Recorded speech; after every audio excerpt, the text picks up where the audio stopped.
J'ai atteint le meilleur physique de toute mon existence après 11 ans d'OMAD. Regardez ma transformation à gauche. J'étais tout maigre vers les 69-70 kilos.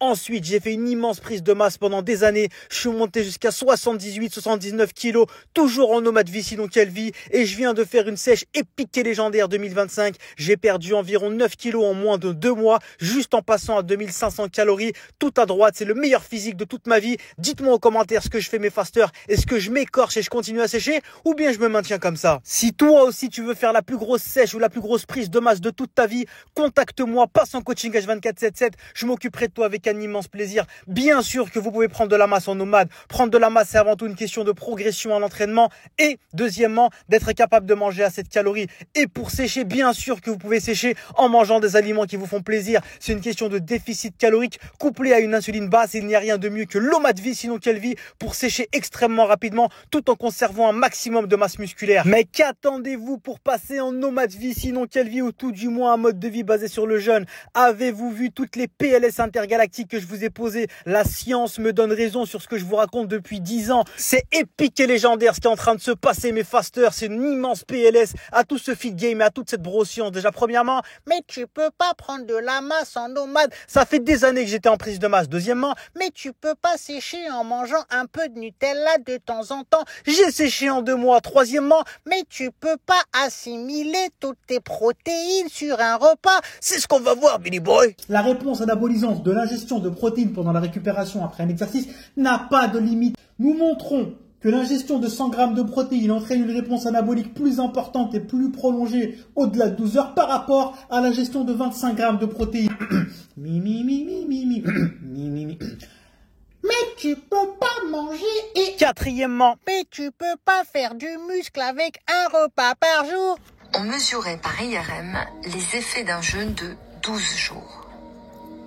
Un jeûne d'une telle durée a-t-il des effets délétères sur les organes et notamment sur les muscles? Quand on jeûne, on perd du poids. Ça c'est certain.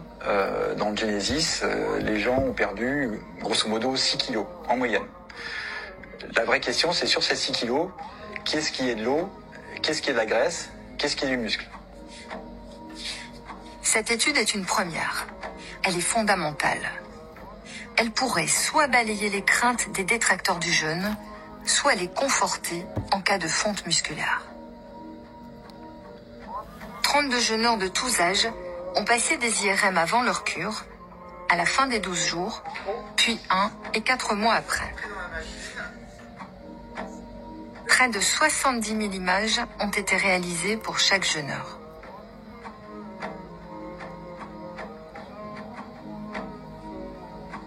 La bonne surprise, c'est que les images que l'on a, elles démontrent une préservation de l'intégrité du muscle. Donc il n'y a pas de changement au niveau du muscle qui permettent de dire qu'il y a un impact négatif du jeûne.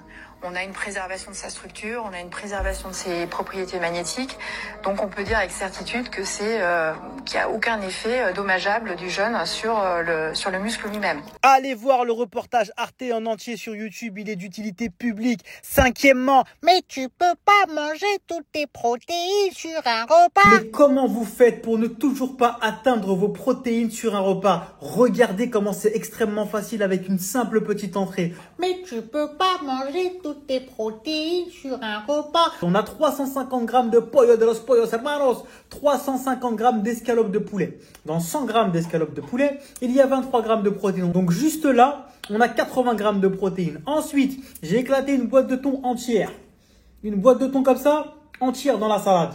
Une boîte de thon comme ça, c'est 40 grammes de protéines. Donc juste là, dans cette petite assiette, on a déjà 120 grammes de protéines. Comme je vous le répète tout le temps, les besoins protéiques sont surcotés pour vous faire consommer toujours plus de protéines. Protéines avant de dormir, protéines avant de manger, protéines avant de m'entraîner, protéines avant de me marier. Les besoins protéiques optimaux sont de 1,4 à 1,8 par kilo de masse maigre. Un obèse de 200 kg, tu vas pas le mettre à 2 grammes par kilo de poids de corps et lui faire manger 400 grammes de protéines, à part acidifier son pH sanguin et lui faire consommer beaucoup plus plus de protéines qu'il n'y a réellement besoin, ça ne sert à rien. Je pèse 73 kilos. On va même pas parler de ma masse maigre. On va arrondir à 70 kilos. Je vais prendre la fourchette haute. 70 fois 1,8. Ça fait 126 grammes de protéines. Je les ai déjà ici extrêmement facilement en prenant la fourchette haute. Entre 90 et 120 grammes de protéines, j'anabolise comme jamais. Je n'ai jamais construit autant de masse musculaire de toute ma vie. Et c'est un exemple parmi tant d'autres. Tous les jours, je vous prouve par A plus B que c'est extrêmement simple. Laisse tomber ton riz, ton brocoli.